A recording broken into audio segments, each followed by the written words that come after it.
Welcome to Live, Love, Engage, the podcast where we share practical advice from a spiritual perspective on how to create a life and business with more impact, influence, and income.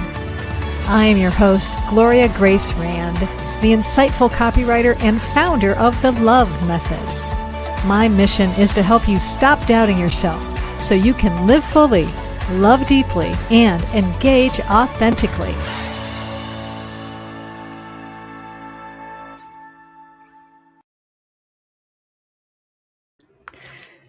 Namaste and welcome. Welcome to another edition of Live, Love, Engage. I am Gloria Grace Rand, as our intro just said, and just in case you're confused, in case you can't tell my voice. But anyway, I am delighted to be here today. We are actually, as we're doing on Wednesdays now, broadcasting live on Facebook and YouTube. So if you are listening to this on the replay, though, welcome as well. So I'm glad to have you here, and I'm delighted to add in our guest today, who is really going to be talking to us a lot about being in the body. So let me welcome and bring her in, Leah McQuade. Welcome, Leah. Hi. Well, Thanks for having me. Yeah, glad to have you. We are, I'm excited to talk about what all you're involved in. So let me let people know who you are, what you do. Leah is a transformational life coach and embodiment expert with a passion for helping people overcome obstacles, tap into their potential, and create a life they love. And she's also a master certified coach, has a master's degree in occupational therapy, specializing in women's health. She also holds numerous certifications in shamanic studies and various modern and traditional yoga styles. And she blends her unique life experiences, knowledge, and skills to guide people in removing blockages that might be in the way of living a full and vibrant life, which is certainly something that I think we all aspire to do, is to live a full and vibrant life. That's kind of what Live, Love, Engage is all about. It's about living fully. So I would love for you to maybe start off today by telling us how you got here. You know, what drove you into doing this type of work? Yeah, I love this question. It's really been a journey, like you hear from so many people. And my journey really began the very first time I hit rock bottom. I was in college getting my master's degree and really struggled with depression and anxiety. And just from seeking, I found a practitioner who taught me meditation. So I learned meditation at a very young age, in my early 20s. And there was a period of my life, like many of us, with the ebbs and the flows. There was a period of my life where I didn't engage in meditation, and I started to really go into some challenging parts of my life. And still to this day, that period where I wasn't meditating, wasn't doing yoga, was some of the hardest times in my life. I learned a lot during that period. But it wasn't until I got back into meditation after about 6-7 years of not engaging in any spiritual practices, not really engaging in very much yoga or meditation, or really even getting into the transformational space. And then it was my body that shut down. My body told me I was pushing myself too hard. I was not engaging in meaningful activity. My job wasn't meaningful or purposeful to me any longer. And I was stressed. And so my body shut down. And so I had a whole lot of symptoms, gut issues and insomnia, and depression and anxiety came back into my life full force. And so I was really forced from, the physical body breaking down. And I was really forced in a lot of ways to go back into my meditation practice. And I'll never forget sitting in my meditation room. I had a whole room devoted to meditation, and really wondering, what is this restlessness still inside of me? Because I had everything. I had a really lovely, beautiful relationship with my husband. I was getting ready to quit my job and travel the world. I had developed this beautiful spiritual practice through yoga. And yet there was still this restlessness I could feel inside my body. And I didn't know what it was all about. And I just kept showing up on my meditation mat. And I just kept being curious. And finally, I found enough safety within my body and recognized that there was probably some trauma in my past as a little girl that I had disassociated from. And I didn't know for sure, because it's really common for us as children to disassociate and come out of our body when we experience traumatic things that happen to our body, as a way to cope. It was a beautiful way to cope. And then now I'm recognizing at that point in my life that this disassociation from these experiences from my past were really blocking me from fully feeling my potential and really feeling the peace and joy within.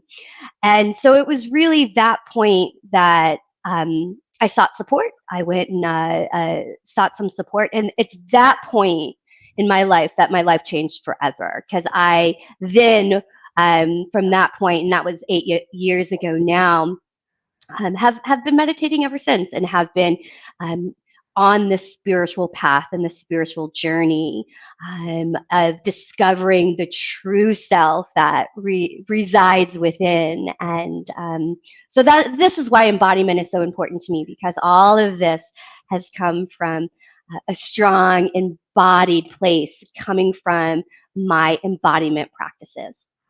That's awesome. I appreciate you sharing that story. And we were talking a little bit before we got on about that. It really, I guess, was yoga that sort of kind of really got you in touch with the body. And I guess that maybe is that sort of how what led you to be focus on that more in your coaching practice. Is that? Yeah. At the same time when I was, coming back to meditation after many years of not being in that space and not engaging in those practices, one of the things that helped me really understand and begin to be curious about what embodiment is, and begin to understand how we have these past experiences that live within our bodies, and we have these sort of quote unquote blockages, right, that really affect us from living our best lives. And yoga was really important embodiment practice for me in the beginning of this work. And I'll never forget sitting in meditation, sitting in yoga classes, or in downward facing dog or warrior two, and the instructor saying, listen to your body. And I'll never forget being like, what does that mean? I had no idea what that meant. And so yoga was really a catalyst for me to begin that journey towards embodiment. So what does it mean to Oh listen my to your gosh. body? So have you figured that out now? Oh my gosh. So here's the thing, right? Like, embodiment means so many different things to so many different people. And it is a term that's really, I think, in a lot of ways overused.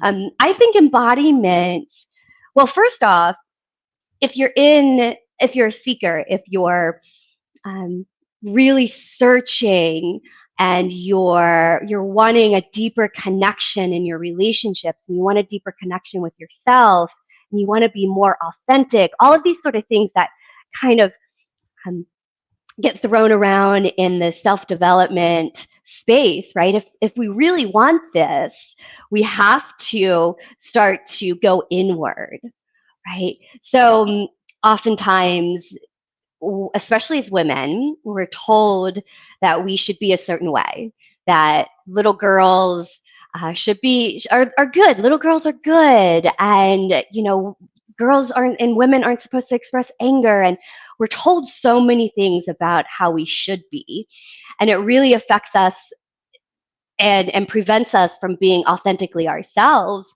And so when we begin to search and go inward, we can begin to really understand that who we are at a deeper level is perfect. Like who we are is from the inside. Like we can't get this sort of validation that the world tells us we need to get from the outside. We have to get it from the inside. And so that to me is what embodiment is. Like it's important to begin to go inward and feel into what it's like to live from the inside out instead of the outside in. And so to me, that's what embodiment is. And you can have another coach on here, another, author, and they will describe embodiment in a different way. And that's also the really beautiful thing about the word embodiment, that it's really independent of who you are and can be described from your experiences. Awesome. So, how does someone, really start getting in touch with their body? How do they find, what have you found to be some good techniques to be able to help people find that deeper connection within their bodies? Yeah, absolutely. So I talked about yoga. Yoga is a really great practice to begin to focus on what's happening inside. And you've probably heard a lot about, and your listeners have probably heard a lot about mindfulness and meditation. So those practices I think are really fundamental because it allows us to slow down enough to listen. So that was really my challenge when I first started a regular yoga practice. And I heard the term "listen to your body." The thing is my mind was going so fast, and I was jumping from one thing to the next and crossing off all the things on the to-do list. And I was doing all the things on the outside that said this is success, right? However, I didn't slow down enough to really listen to what my body needed, right? So my body needed rest long before I gave it rest. My body needed the different nutrition. I was doing a lot of sort of diets for athletes. I was a competitive triathlete, and so slowing down is foundational. And there's a lot of different mindfulness and meditation practices or yoga, right, that can help you really slow down, come out of the mind, because the mind can sometimes trump what's really going on in the body. So those are just some foundational practices. And then, of course, from there's so many other practices that I love to teach women. And one of my favorites I'll just share right now that I think your listeners will really like is and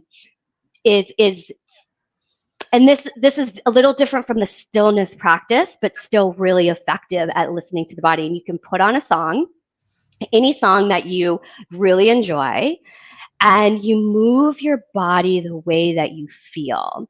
So in that requires us to really feel first, because our feelings are in our bodies. That's the other thing that I know I was really challenged with, is feeling my feelings instead of just pushing them down, and feeling my feelings, which are in the body, is really important.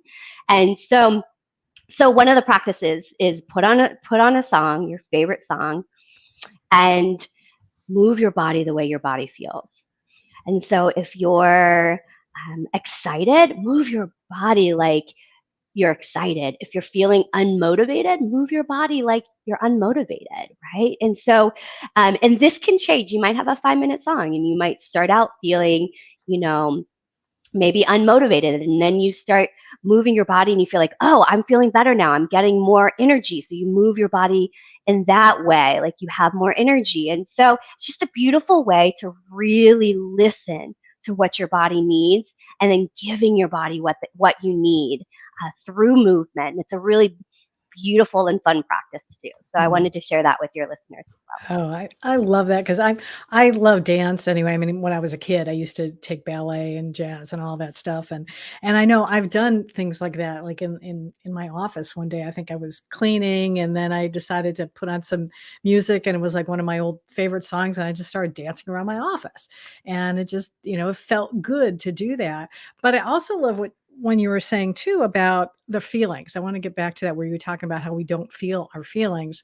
And it's interesting. I just actually had posted today, in fact, on LinkedIn, a post about how that so often, and I think it was like 42% of adults will respond, I'm fine, when someone asks them, how are you? Instead of really getting into, maybe being a little bit more vulnerable and being able to answer that question. So I love how you've got some different good ways of being able to start getting it and recognizing the feelings that we have. Um, I know one of the things you talk about is something about like internal boundaries. What do you mean by that, and why are they important, and how do we develop them?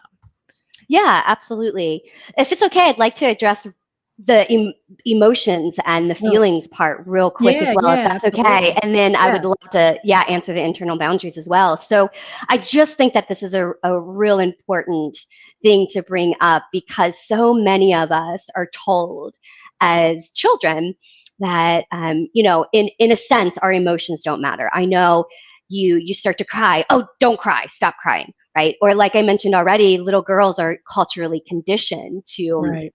not express anger. And so we don't typically learn how to feel our feelings and how to feel our emotions, more or less express them in an appropriate way, right? And so Right. many of us will stuff those emotions down. I know this was me. Why, and this is why my very first breakdown moment, on the floor in the bathroom, crying sort of moment, right when I Mm. really hit rock bottom. And one of the things is, I had been pushing my emotions down for years and years, and it oftentimes will surface as depression or anxiety because those emotions need to move. So emotions are energy in motion, Right. and if we just stuff them and push them down and don't learn how to move through them, then they're gonna leak out in other ways, Yeah. and And so they need to be moved is the absolutely, yeah, point. and sometimes they come out in inappropriate ways too, like maybe we overreact when we're upset with someone just because we've, like, held it in for so long, and it's just bursts out. So, yeah, it's, glad that you're one of the things that you're doing is helping people with the feelings. So Yeah. so now, yeah, so let's get back to tell me a little bit about internal boundaries, because maybe they even relate to this, I'm not sure. Yeah. So I like to think of internal boundaries as those things that we do, the boundaries we put in place that allow us to listen to the body on a deeper level and allows us to do the practices that we need to do to stay embodied Right. and to move through emotions, for example, right? So the internal boundaries I like to think of as, first off, setting up the soul care. So rather than self care, I like the idea of soul care. So it's even a Mm. step further, right? So you're really nourishing your soul with these practices. They're not just taking a bath because you like to take baths. Not saying baths aren't great, and I love taking baths, and they could be your soul nourishment for the day. But it's also those deeper practices, like we talked about, right? Already, the foundational practices that we've talked about to help you really go inward. And so the internal boundaries are those boundaries you place within yourself to make sure that these practices happen on a daily basis, because it really is a daily practice. Embodiment is daily, right? Embodiment is daily. It's embodiment is living what what you say you are, right? And this is a big challenge, I think, in our world today, as we all put on our Instagram faces, um, and put on our masks and our roles.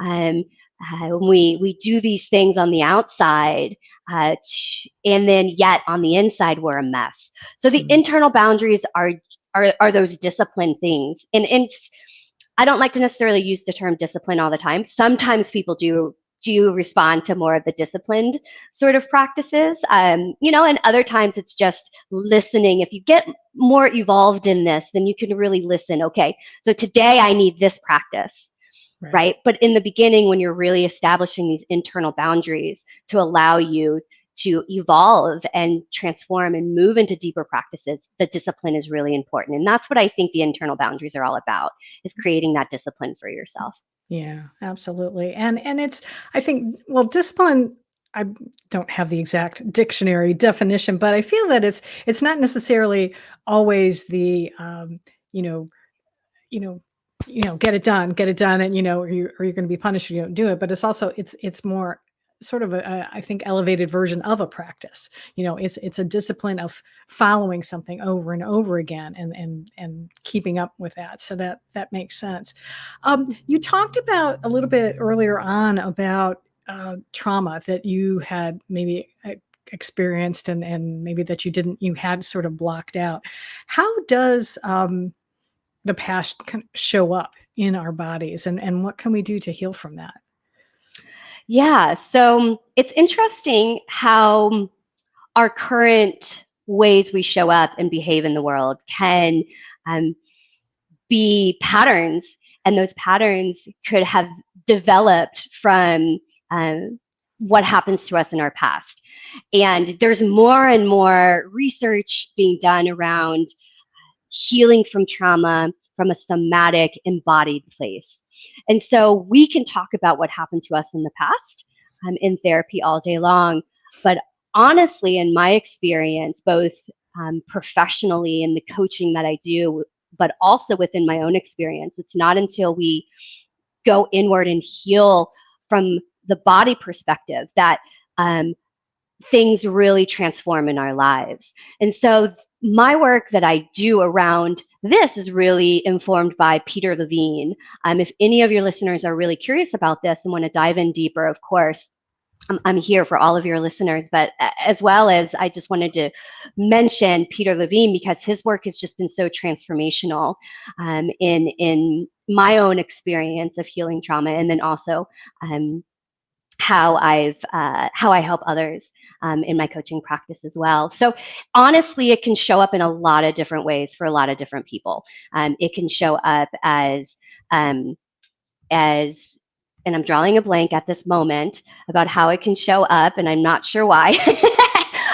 Different patterns, like the patterns that we really get into of people pleasing, how the maybe the difficulty we have with setting boundaries. It can show up so a lot of different ways, honestly. It can show up in physical symptoms, right? And for me, the way that my trauma in my past showed up is having challenging time, really trusting people, and creating those deeper connections were really a challenge for me due to some of the things that I experienced in my past. So how it shows up for you in your current reality is going to be really different and can be very varied for a lot of people.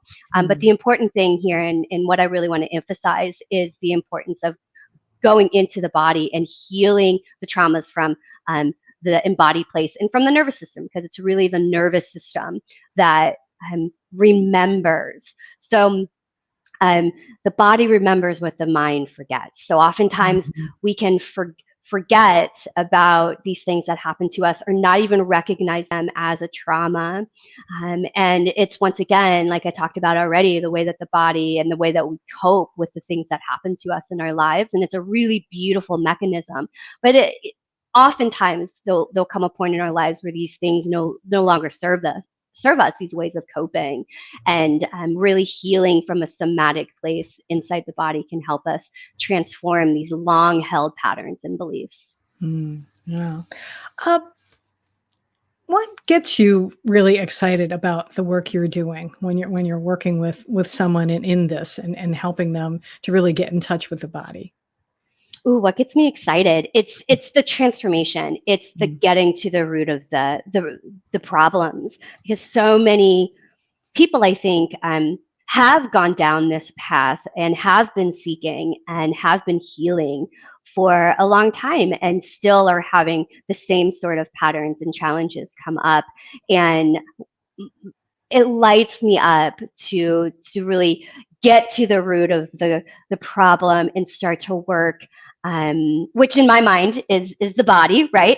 And really work from that place. So it's seeing these transformations that my clients and these results that my clients get that really get me excited. Hmm.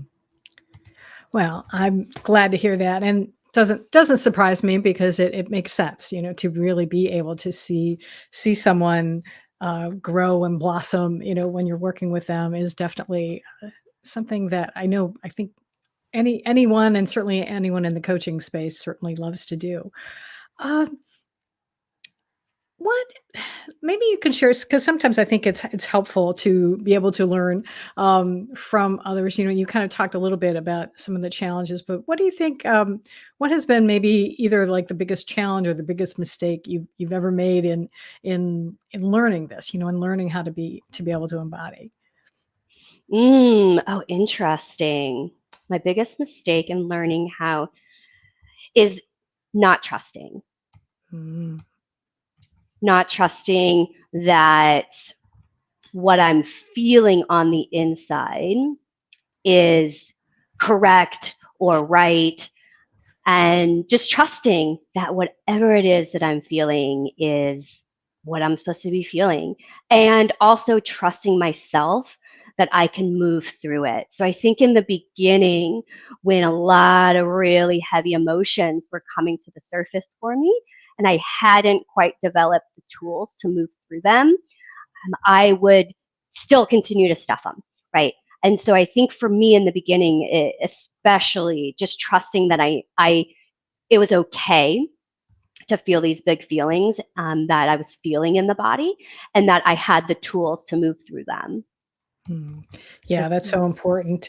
The learning to trust ourselves, I think, is one of the things. And again, I think it may be especially for women because we've been so culturally um, trained to not pay attention to, as you said earlier, to not pay attention to our feelings, and our gut, our heart is right there, to giving us the answers, as long as we start listening to it. So it's so important to be able to do that.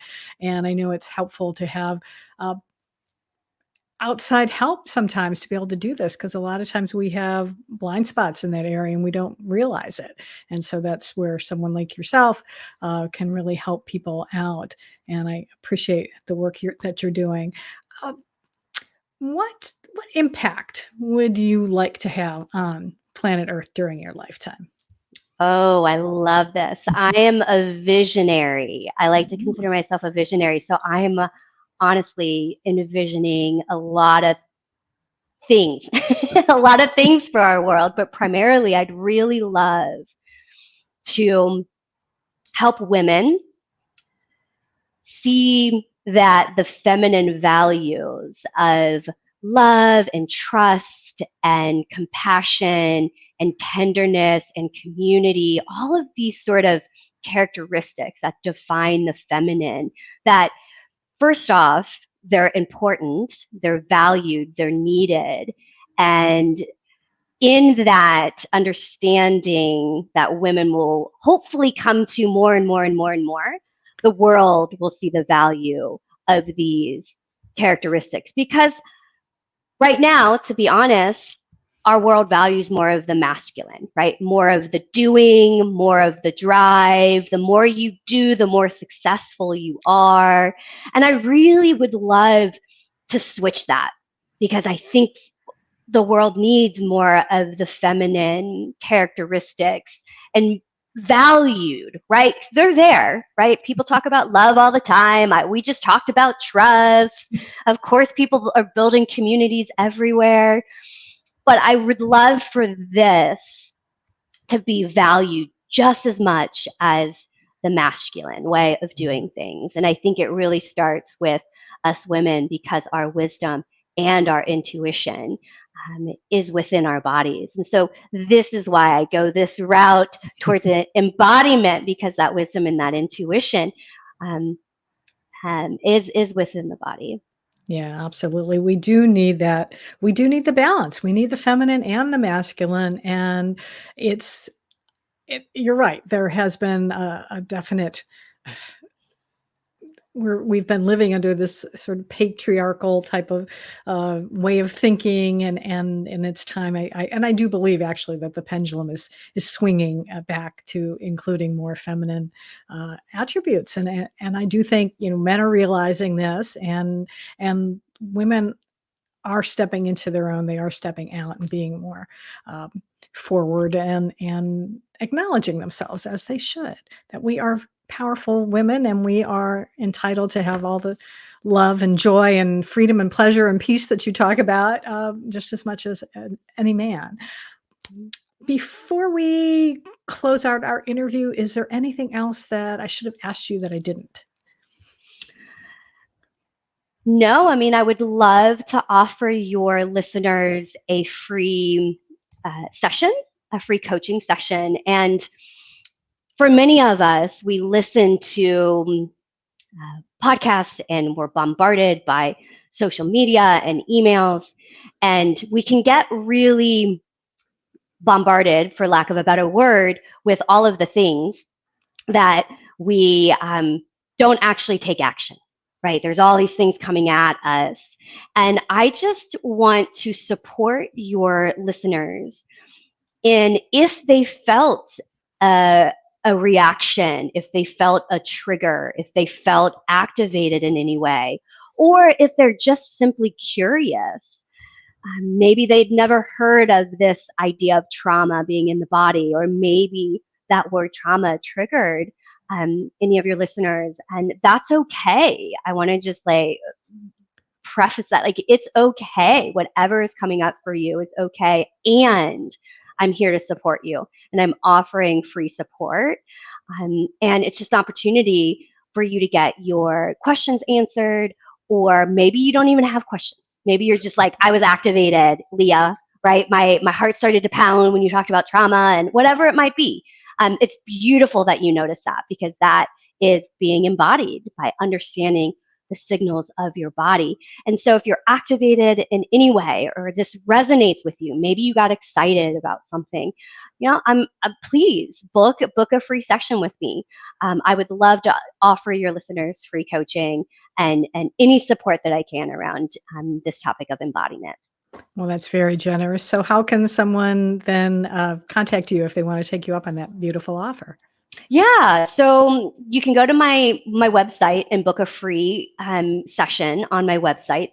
My website is leahmcquade.com, so LEAHMCQUADE.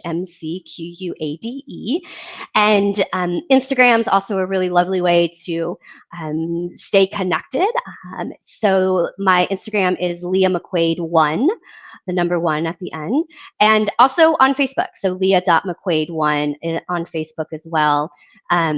You can also send me an email if that's also another really great way. If you just have a question, you're not sure if you should book a free coaching call, maybe you want to ask a question about what coaching is even, that's totally great. I would love to connect with you on that way too. So info@leahmcquade.com is my email if you want to send me a question. Also, social media, Messenger, DM me, whatever. Find me. Don't let this opportunity to gain more insight into what's really going on from the inside, right? Don't let this opportunity go. So contact me. Let me know that you heard this thing and you're feeling this thing, and I'm here to support and to serve. So please reach out. All right. I love that. Well, I will make sure that I have all of that information in the show notes as well. So for those who are going to be listening to this podcast, they can go to liveloveengagepodcast.com and you'll find all the information there when this episode goes live on all the lovely podcast platforms like Apple and Spotify and all that good stuff. So thank you for being here today. I really do appreciate all of the wonderful information that you have shared. I know it definitely has, I'm sure, touched someone today and resonated with them. And I really appreciate the work that you are doing in the world. So keep it up. All right. Thanks, Gloria. I appreciate it. All right. And thank all of you out there as well who have been watching today, either on Facebook or on YouTube. And I really do appreciate you. And I would love it if you'd leave a comment. If you heard something today that you liked, you can leave it on Facebook or YouTube. And as well, for those of you who are listening, if you'd care to leave us a review on Apple or Podchaser, that would be awesome as well.